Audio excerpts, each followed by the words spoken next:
IPL 2026 సీజన్లో ఎవరు ఊహించని పెను సంచలనం చోటు చేసుకుంది. లక్నో 220 పరుగుల భారీ స్కోరు చేయడంతో రాజస్థాన్ రాయల్స్ పని అయిపోయిందని అందరూ అనుకున్నారు.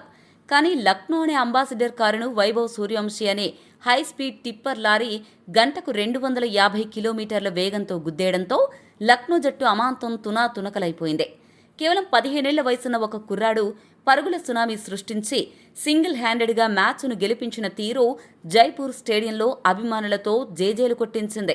వైభవ్ సూర్యవంశీ ఆరంభంలో తన మొదటి 10 బంతుల వరకు కేవలం 100 స్ట్రైక్ రేట్తో కూడా ఆడలేదు. నాన్ స్ట్రైకర్ ఎండ్లో యశస్వి జైస్వాల్ 200 స్ట్రైక్ రేట్తో పవర్ఫుల్గా ఆడుతుంటే సూర్యవంశీ మాత్రం నెమ్మదిగా ఆడడంతో ఈరోజు ఈ బుడ్డోడు అవుట్ ఆఫ్ ఫామ్ ఏమో, బహుశా వాడిలో ఫైర్ తగ్గిందేమో అని అనుకునేలోపే అసలు సినిమా మొదలైంది. మొదటి 16 బంతుల్లో 25 పరుగులు చేసి కాస్త టైమింగ్ కోసం ఇబ్బంది పడినట్లు కనిపించిన ఈ చోటా భీమ్ ఆ తర్వాత క్రీజులో సెట్ అయ్యాక అపర బాహుబలిలా మారిపోయాడు.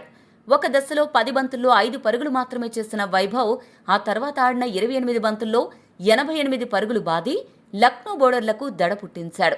రక్త కన్నీరు మిగిల్చాడు. మిగతా బ్యాటర్లందరూ కనీసం 150 స్ట్రైక్ రేట్తో ఆడడానికి అతి కష్టంగా ఫీల్ అవుతున్న ఆ విచిత్రమైన పిచ్పై వైభవ్ ఏకంగా 250కి పైగా స్ట్రైక్ రేట్తో గురిపెట్టిన రాకెట్లా దూసుకుపోయి లక్నో గెలుపు ఆశలను బద్దలు కొట్టాడు. వైభవ్ దెబ్బకు లక్నో జట్టు జీపీఎస్ ట్రాకింగ్ కోల్పోయిన రాకెట్లా నడి సముద్రంలో మునిగిపోయి 7 వికెట్ల తేడాతో ఓటమి పాలైంది. వైభవ్ రిస్ట్ పవర్తో ఆడిన షాట్స్ విధానంలో ఉన్న అద్భుతమైన టెక్నిక్, ఆ హ్యాండ్ ఐ కోఆర్డినేషన్, బంతిని బలంగా బాదాలనే డెడికేషన్ సూర్యవంశీని క్రికెట్ ప్రపంచంలో ఒక సరికొత్త సూపర్ స్టార్గా అవతరించేలా చేశాయి. ఫాస్ట్ బౌలర్ల బౌలింగ్లో అమాంతం వెనక్కి వంగి వికెట్ కీపర్ రిషబ్ పంత్ తల పైనుంచి కొట్టిన ఆ అద్భుతమైన ర్యాంప్ షాట్, క్రీజులో కేవలం నిలబడి ఎక్స్ట్రా కవర్ మీదుగా ఆడిన పవర్ఫుల్ డ్రైవ్లు కానీ చూస్తుంటే మతిపోవాల్సిందే. అంతేకాదు, ఒక ప్రొఫెషనల్ టెన్నిస్ ప్లేయర్లా అద్భుతమైన టెన్నిస్ 4 హ్యాండ్ షాట్తో మిడాన్ మీదుగా బంతిని 4 కొట్టిన విధానం బౌలర్లకు నిద్ర లేకుండా చేస్తుంది. ఇక ఆకాష్ సింగ్ వేసిన ఇన్నింగ్స్ 9వ ఓవర్లో అయితే ఊచకోత పీక్స్కి చేరింది.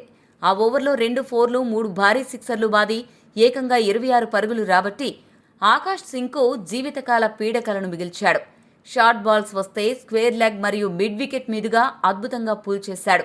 ఇలా విభిన్నమైన షాట్లతో తన ఇన్నింగ్స్లో మొత్తం 10 భారీ సిక్సర్లు, 7 అద్భుతమైన 4లతో కేవలం 38 బంతుల్లోనే 93 పరుగులు సాధించి త్రుటిలో ఒక చారిత్రాత్మక సెంచరీని చేజార్చుకున్నాడు. ఇంత అద్భుతంగా ఆడిన ఆ కుర్రాడు సెంచరీ చేసి ఉంటే భలే బాగుండేది కదా అనే ఒక తీరని బాధ మాత్రం ప్రతి క్రికెట్ అభిమాని మనసులో అలానే ఉండిపోయింది. ఇలాంటి హిట్టింగ్ చూడాలి అంటే రాసిపెట్టి ఉండాలి. అలాగే ఇలా ఆడాలి అంటే దేవుడి వరం కూడా ఖచ్చితంగా ఉండాలి. ఆ వరంతో పుట్టాడు కాబట్టే రాత్రిపూట కూడా ప్రకాశిస్తూ తన బ్యాటింగ్ వెలుగుతో బౌలర్ల బౌలింగ్ను చీల్చి చెండాడుతూ వాళ్లకి చీకటిని మిగులుస్తున్నాడు. ఈ అసాధారణమైన హిట్టింగ్తో సూర్యవంశీ పలు కీలకమైన రికార్డులను సైతం సునాయాసంగా బద్దలుగొట్టాడు. ఒక ఐపీఎల్ సీజన్లో 500 పరుగులు పూర్తి చేసిన అత్యంత పిన్న వయస్కుడైన ఆటగాడిగా చరిత్ర సృష్టించాడు. అలాగే ఐపీఎల్ చరిత్రలో ఒక సీజన్లో 500కు పైగా పరుగులు చేసిన బ్యాటర్లలో 236.3 అత్యధిక స్ట్రైక్ రేట్ సాధించిన ఆటగాడిగా ఆండ్రూ రసెల్ స్ట్రైక్ రేట్ రికార్డును బ్రేక్ చేసి మొదటి స్థానానికి చేరాడు. ఒకే ఐపీఎల్ సీజన్లో 2 సార్లు ఒక ఇన్నింగ్స్లో 10 లేదా అంతకంటే ఎక్కువ సిక్సర్లు కొట్టిన 2వ బ్యాటర్గా నిలిచాడు. అంతేకాకుండా ఈ సీజన్లో ఇప్పటి వరకు 53 సిక్సర్లతో అత్యధిక సిక్సర్లు కొట్టిన ఆటగాడిగా కొనసాగుతూ ఒక సింగిల్ ఐపీఎల్ సీజన్లో 50కి పైగా సిక్సర్లు కొట్టిన మొట్టమొదటి భారతీయ ఆటగాడిగా సువర్ణాక్షరాలతో లిఖించదగ్గ రికార్డును తన పేరిట నమోదు చేసుకున్నాడు. ఈ మ్యాచ్లో అతను కేవలం 23 బంతుల్లోనే తన అర్ధ సెంచరీని పూర్తి చేసినప్పటికీ ఆశ్చర్యకరంగా ఈ సీజన్లో అతను ఆడిన 4 50+ స్కోర్లలో ఇదే అతనికి అత్యంత నెమ్మదైన హాఫ్ సెంచరీ కావడం అతని విధ్వంసం ఏ స్థాయిలో ఉందో స్పష్టంగా తెలియజేస్తోంది. వైభవ్ సూర్యవంశీ క్రీజులో ఉన్నంత వరకు ఈ మ్యాచ్ 16 లేదా 17 ఓవర్లలోనే అత్యంత సునాయాసంగా అయిపోతుందేమో అనిపించింది. కానీ ఎప్పుడైతే 14వ ఓవర్ చివరి బంతికి జట్టు స్కోరు 180 పరుగుల వద్ద ఉన్నప్పుడు అతను అనూహ్యంగా అవుట్ అయ్యాడో ఆ తర్వాత రాజస్థాన్ బ్యాటింగ్ లైనప్లోని అస్సలు డొల్లతనం బయటపడింది. మిగిలిన 40 పరుగులను కొట్టడానికి రాజస్థాన్ బ్యాటర్లు ఏకంగా 6 ఓవర్లు తీసుకున్నారు. దీన్ని బట్టి వైభవ్ తప్ప మిగతా బ్యాటర్లందరూ కేవలం నామమాత్రంగానే ఉన్నారా అనే బలమైన అనుమానం అభిమానుల్లో కలిగింది. ధ్రువ్ జురెల్ లాంటి వాళ్లు క్రీజులో ఉన్నా కూడా స్కోరింగ్ రేట్ అమాంతం పడిపోయింది. అయితే యశస్వి జైస్వాల్ 190 స్ట్రైక్ రేట్తో 43 పరుగులు చేసి మంచి పునాది వేయగా జురెల్ 140 స్ట్రైక్ రేట్తో 53 పరుగులు చేసి అజేయంగా నిలిచి జట్టును 7 వికెట్ల తేడాతో గెలిపించాడు. రాజస్థాన్ బలం మొత్తం ఒక 15 ఏళ్ల కుర్రాడి బ్యాటింగ్ మీద ఆధారపడి ఉంది అనడం నిజంగా ఆ జట్టుకు ఒక పెద్ద మైనస్ పాయింట్ అని చెప్పక తప్పదు. ఈ మ్యాచ్లో లక్నో జట్టుపై అద్భుతమైన విజయం సాధించి రాజస్థాన్ జట్టు 14 పాయింట్స్తో పంజాబ్ను కిందకు నెట్టి 4వ స్థానానికి చేరుకుంది. అయితే ఇక్కడ ఒక మంచి అవకాశాన్ని రాజస్థాన్ చేజార్చుకుంది. ఈ మ్యాచ్లో సూర్యవంశీ క్రీజులో ఉన్నంత వరకు చూస్తే వాళ్ల నెట్ రన్ రేట్ భారీగా పెరిగిపోతుంది అని అందరూ అనుకున్నారు. కానీ అతను అవుట్ అయ్యాక మిగిలిన 40 పరుగులు కొట్టడానికి దాదాపు 6 ఓవర్లు తీసుకోవడం వల్ల అనుకున్నంత ఎక్కువగా వాళ్ల నెట్ రన్ రేట్ పెరగలేదు. ప్రస్తుతం వారి నెట్ రన్ రేట్ ప్లస్ 0.083గా ఉంది. అయినా సరే వాళ్ల ప్లే ఆఫ్స్ అవకాశాలు గతంలో ఉన్న 30% నుండి ఇప్పుడు ఏకంగా 50%కి పైగా పెరిగాయి. ఇప్పుడు 4వ స్థానం కోసం జరుగుతున్న పోరాటంలో రాజస్థాన్ గనుక తమ తదుపరి మ్యాచ్ గెలిస్తే ఎలాంటి ఈక్వేషన్స్తో సంబంధం లేకుండా నేరుగా ప్లే ఆఫ్స్లో అడుగు పెడుతుంది. ఒకవేళ రాజస్థాన్ ఓడిపోయి ప్రస్తుతం 13 పాయింట్లతో మంచి నెట్ రన్ రేట్తో 5వ స్థానంలో ఉన్న పంజాబ్ జట్టు గనుక గెలిస్తే అప్పుడు పంజాబ్ జట్టు మిగతా ఏ జట్టుతో సంబంధం లేకుండా ప్లే ఆఫ్స్కి వెళ్లిపోతుంది. సో ఇప్పుడున్న పరిస్థితిలో రాజస్థాన్ మరియు పంజాబ్ ఈ 2 జట్లకే ప్లే ఆఫ్స్కి వెళ్లే అవకాశాలు స్పష్టంగా కనిపిస్తున్నాయి. పాయింట్స్ పట్టికలో మనం గమనించాల్సిన మరో అత్యంత ఆసక్తికరమైన విషయం ఏంటంటే కోల్కతా నైట్ రైడర్స్ జట్టు 11 పాయింట్లతో 8వ స్థానంలో ఉంది. పాయింట్స్ పరంగా రేసులో ఉన్నట్లు కనిపిస్తున్నప్పటికీ వారి నెట్ రన్ రేట్ నెగిటివ్లో ఉండడం వల్ల వాళ్ల పాలిట శాపంగా మారింది. సో వాళ్ళు ఒకవేళ ప్లే ఆఫ్స్కి చేరాలి అంటే తమ మిగిలిన అన్ని మ్యాచ్లు ఖచ్చితంగా గెలిస్తేనే వాళ్లకు ఒక చిన్న అవకాశం ఉంటుంది. ఏ ఒక్క మ్యాచ్ ఓడిపోయినా కూడా కోల్కతా ఇంటిదారి పట్టక తప్పదు.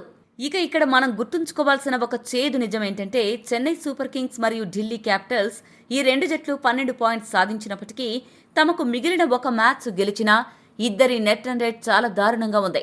అదే సమయంలో ఈరోజు మ్యాచ్లో రాజస్థాన్ ఇప్పటికే 14 పాయింట్స్తో పాజిటివ్ రన్ రేట్తో ఉండడం వల్ల ఢిల్లీ చెన్నై జట్లు ఇక ఏ పరిస్థితిలోనూ ముందుకు వెళ్లే అవకాశం లేదు.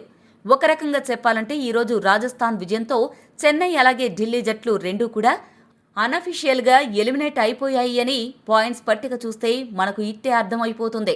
ఇక ఈ మ్యాచ్లో రాజస్థాన్ విజయానికి కేవలం బ్యాటింగ్ మాత్రమే కాదు, వారి బౌలర్స్లో యశ్రాజ్ పుంజా మధ్య ఓవర్లలో అద్భుతంగా బౌలింగ్ చేసి 60 పరుగులు చేసిన జోష్ ఇంగ్లీష్ను క్లీన్ బౌల్ చేశాడు. ఆ తర్వాత క్రీజులోకి వచ్చిన డేంజరస్ హిట్టర్ నికోలస్ పూరన్ను కేవలం 16 పరుగులకే అవుట్ చేశాడు.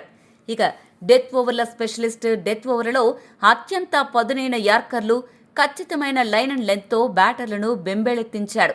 వీరిద్దరి బౌలింగ్ వల్లే లక్నో 220 పరుగులకే పరిమితమైంది. ఇక లక్నో సూపర్ జైంట్స్ ఎందుకు ఓడిపోయిందనే విషయానికొస్తే మ్యాచ్ ప్రారంభంలో వారికి అద్భుతమైన ఆరంభం లభించింది. ఓపెనర్లు మిచెల్ మార్ష్ మరియు జోష్ ఇంగ్లీష్ ఇద్దరూ కలిసి పవర్ ప్లేలోనే 83 పరుగులు సాధించి విధ్వంసకర ఆరంభాన్నిచ్చారు. వీరిద్దరూ కలిసి మొదటి వికెట్కు ఏకంగా 109 పరుగుల భారీ భాగస్వామ్యాన్ని నెలకొల్పి రాజస్థాన్ బౌలర్లను తీవ్ర ఒత్తిడిలోకి నెట్టారు. కానీ అనూహ్యంగా జోష్ ఇంగ్లీష్ అవుట్ అయిన తర్వాత ఒక్కసారిగా మిచెల్ మార్ష్ బ్యాటింగ్లో కూడా వేగం పూర్తిగా తగ్గిపోయింది. ఆ తర్వాత క్రీజులోకి వచ్చిన బ్యాటర్లలో ఎవరు కూడా ఆశించినంత వేగంగా బ్యాటింగ్ చేయలేకపోయారు. ముఖ్యంగా ఇన్నింగ్స్ మధ్య ఓవర్లలో అంటే 7 నుండి 15 ఓవర్ల మధ్య కేవలం 82 పరుగులు మాత్రమే రాబట్టారు. డెత్ ఓవర్లలో కూడా సరైన హిట్టింగ్ చేయలేదు. ఆర్చర్ వేసిన 20 ఓవర్లో 5 పరుగులు మాత్రమే చేసి 3 వికెట్లు కోల్పోయారు. దీనికి తోడు లక్నో బౌలర్లు ఏమాత్రం తమ బౌలింగ్తో ప్రభావం చూపకపోవడం ఆ జట్టుకు శాపంగా మారి ఓటమి పాలైంది.